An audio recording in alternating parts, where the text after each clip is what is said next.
कट्टर बेईमान राजनेताओं की मोडस ऑपरेंडी क्या है, ये आज साफ हो गया है। सबसे पहले तो कुछ माह पहले ही खुद ही कहने लगो कि एक्यूज नंबर 1 की गिरफ्तारी होगी, इस नेता की भी गिरफ्तारी होगी। अगर जांच एजेंसियों से डर लगता है तो भ्रष्टाचार किया क्यों अरविंद केजरीवाल जी, मनीष सिसोदिया जी? और दूसरी बात, आप तो कहते थे कि सतेंद्र जैन कट्टर ईमानदार है। कट्टर ईमानदार है तो 5 माह बीत गए, उसकी बेल क्यों नहीं हुई? अरविंद केजरीवाल अगर कह दें किसी भी नेता को कि वो कट्टर ईमानदार है तो समझ लेना जनता चीख चीख के कह रही है कि ये कट्टर बेईमान है और वो व्यक्ति जल्दी जेल चला जाता है। जब आपके पास ये नोटिस आया मनीष सिसोदिया जी, मैं ये सवाल पूछना चाहता हूं अरविंद केजरीवाल से और मनीष सिसोदिया से भी। आप सारे तथ्य, सारा प्रमाण सीबीआई को कल जाके देते। ये दबाव बनाने की राजनीति क्या है? पूछताछ से पहले ही माहौल बना दो, छाती पीटने लगो, और सच क्या है वो भी मैं आपके समक्ष भी रखूंगा। पहले तो एक्यूज नंबर 1 कट्टर बेईमान अरविंद केजरीवाल की सबसे महत्वपूर्ण कठपुतली मनीष सिसोदिया के बारे में बात कर लेते। मनीष सिसोदिया उप मुख्यमंत्री हैं, लेकिन अगर उनको अरविंद केजरीवाल का भ्रष्टाचारी कलेक्शन एजेंट कहा जाए तो गलत नहीं होगा। मैं पुनः कह दूं, उप मुख्यमंत्री कम है क्योंकि जनता की सेवा नहीं करते हैं, लेकिन किंग पिन अरविंद केजरीवाल के भ्रष्टाचारी कलेक्शन एजेंट जरूर है। और उनके ट्वीट में आज उन्होंने लिखा, मेरे घर पर 14 घंटे सीबीआई रेड कराई गई, कुछ नहीं निकला। मेरा बैंक लॉकर तलाशा, उसमें कुछ नहीं निकला। मेरे गांव में इन्हें कुछ नहीं मिला। अब इन्होंने कल 11 बजे मुझे सीबीआई मुख्यालय बुलाया है, मैं जाऊंगा और पूरा सहयोग करूंगा। मनीष जी, मैं जाऊंगा? एहसान कर रहे हो आप जांच एजेंसी से। संगीन अपराध किया है आपने प्रथम दृष्टया। एफआईआर में एक्यूज नंबर 1 है, मैं जाऊंगा। जैसे आपके पास कुछ और करने के लिए चॉइस थी, आप अनिवार्य है कि वहां जाएं और किसी पे एहसान नहीं कर रहे हैं। अंत में लिखते हैं सत्यमेव जयते।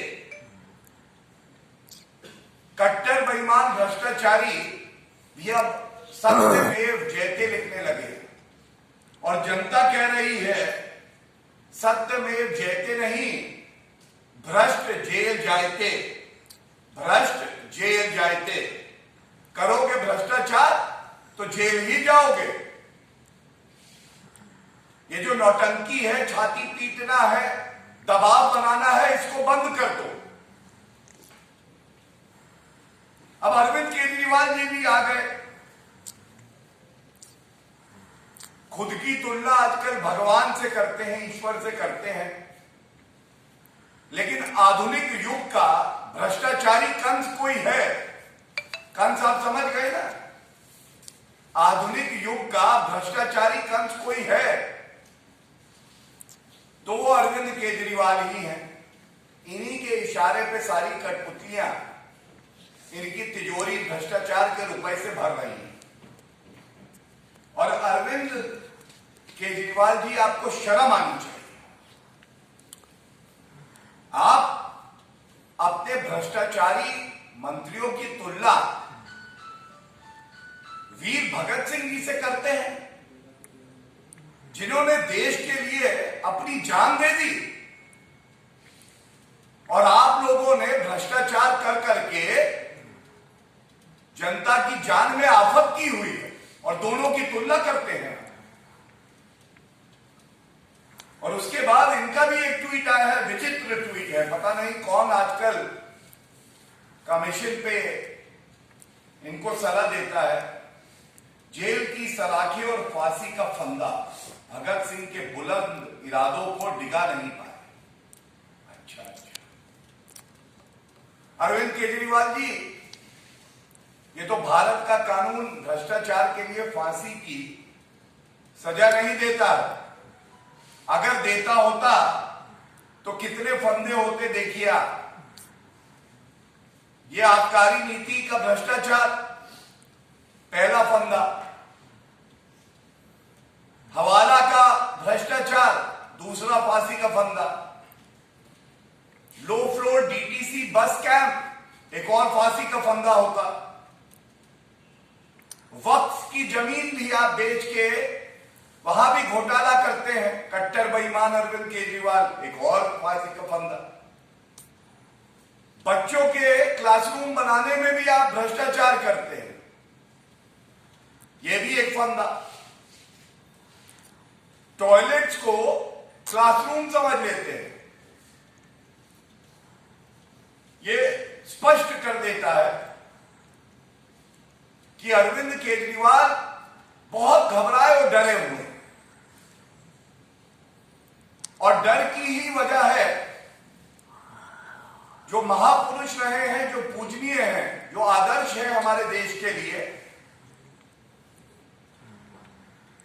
उनका नाम भी इतने हल्के तरीके से इस्तेमाल करते हैं, और वो भी कट्टर बेईमानों के लिए, भ्रष्टाचारियों के लिए।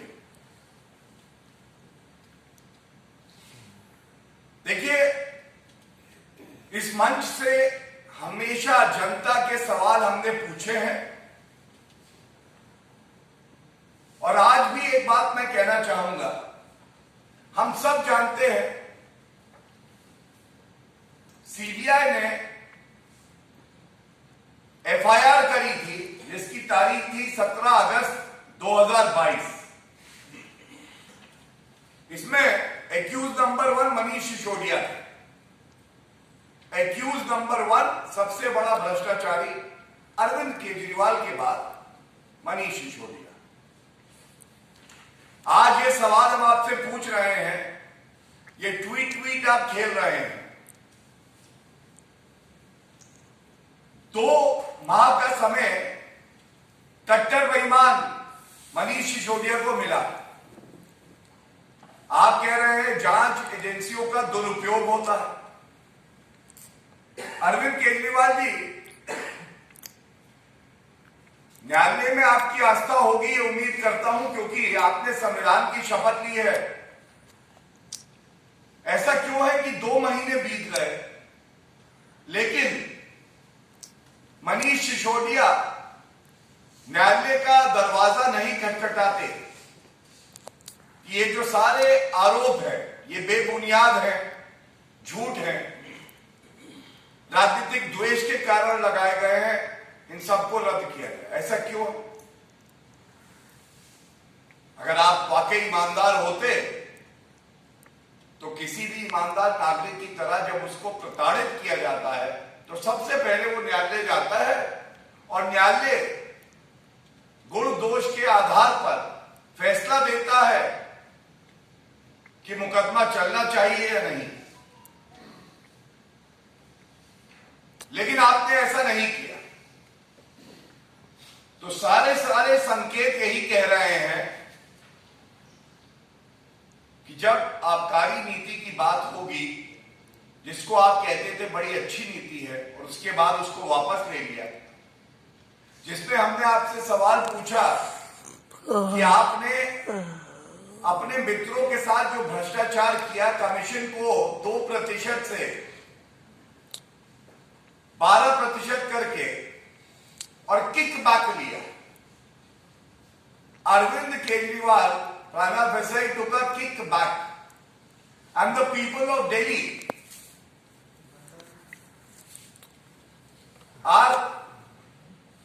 disappointed and they will teach you a lesson. आज ये मुख्य मुद्दा आपके समक्ष रखने के बाद मैं एक बात और कहूंगा। अरविंद केजरीवाल जी, आपके आदर्श शहीद भगत सिंह जी नहीं, आपके आदर्श तो वो हैं जो चुने हुए प्रधानमंत्री जी को आपके इशारे पे गाली देते हैं, नीच कहते हैं। आप उनको बर्खास्त नहीं करते हैं, एक ट्वीट करके उनके शब्दों की निंदा भी नहीं करते। एक मां की अस्मिता के साथ छेड़छाड़ किया जाता है, गाली दी जाती है, आप मौन रहते हैं। और हर नागरिक की भावनाओं को, खासकर हिंदुओं की भावनाओं को आहत किया जाता है जब ये कहा जाता है कि मंदिर जो है वो महिलाओं को शोषित करने का अड्डा है। और उसके बाद अगर ये कहा जाए आधुनिक राजनीति में अगर कंस है तो वो अरविंद केजरीवाल है। और अरविंद केजरीवाल जी, आज के युग में भगवान रूपी कृष्ण का अवतार कोई है तो वो हमारी जनता है, देश की जनता है। वो हर भ्रष्टाचारी, पापी, कट्टर बेईमान का वध करेगी। आप बच नहीं पाएंगे।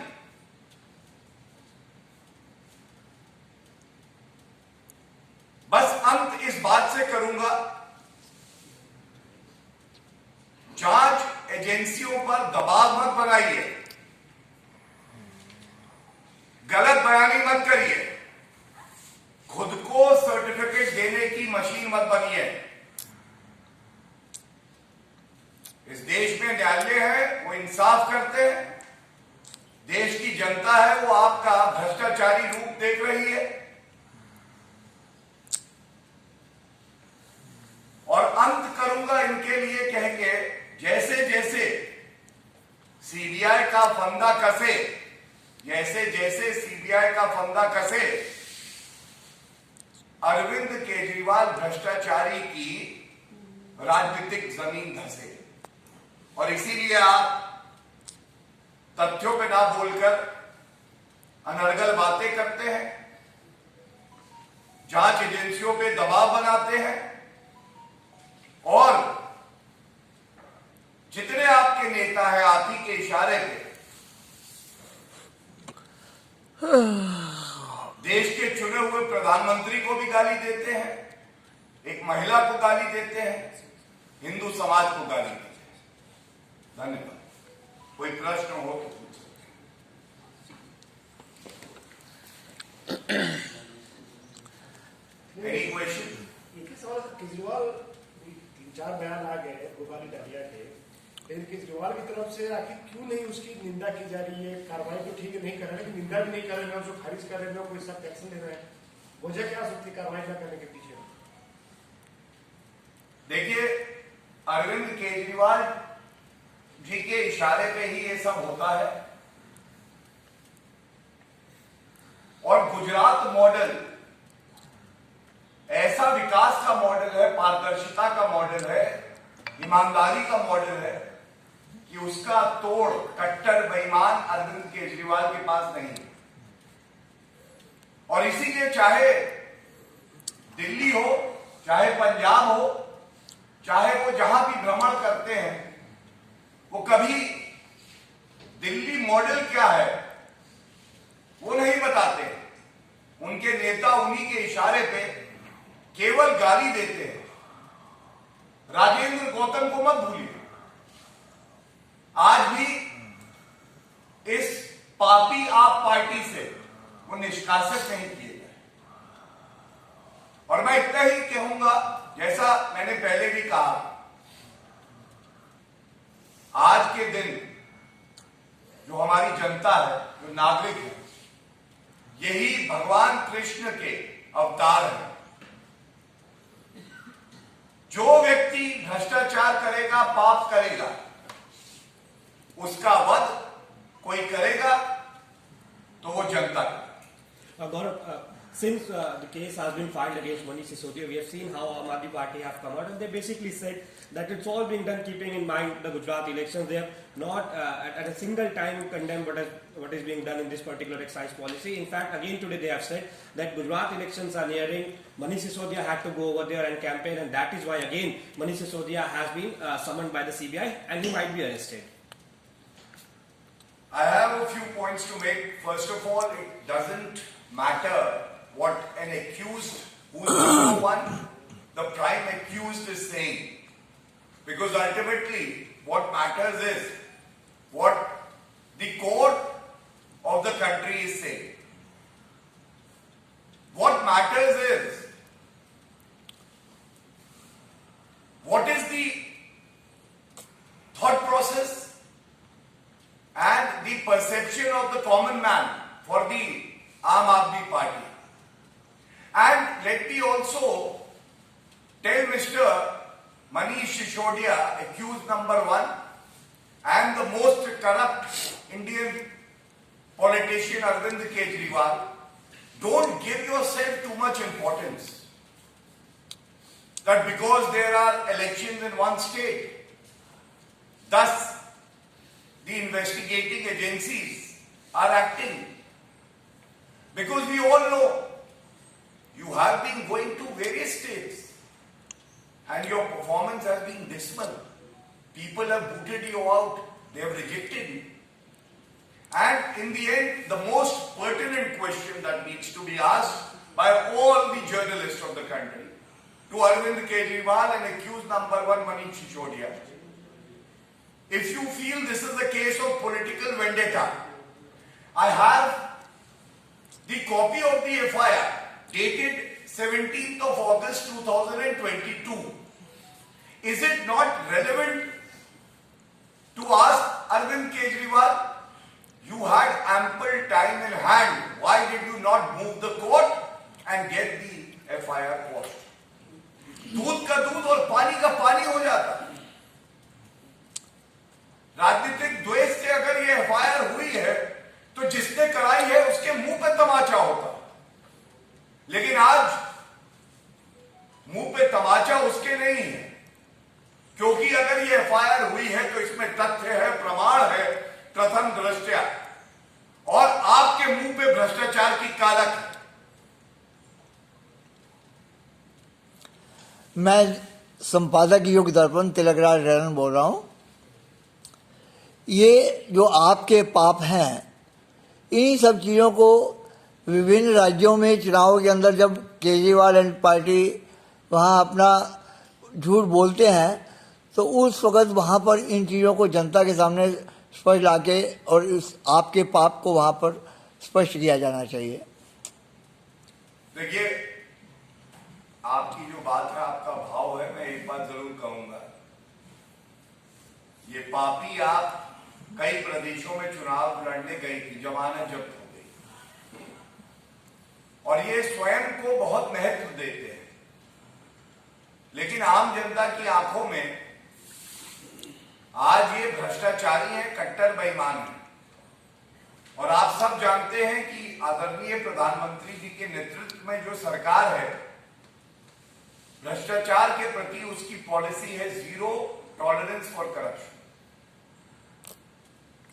एक पापी को ऐसा लग सकता है कि वो कानून से ऊपर है, लेकिन कानून के सामने ये भ्रष्टाचारी बहुत छोटे हैं और कानून के तहत ही इनको सख्त सजा होगी, इस विश्वास से हम ये मुद्दा उठाते हैं। धन्यवाद। धन्यवाद। Thank you everyone.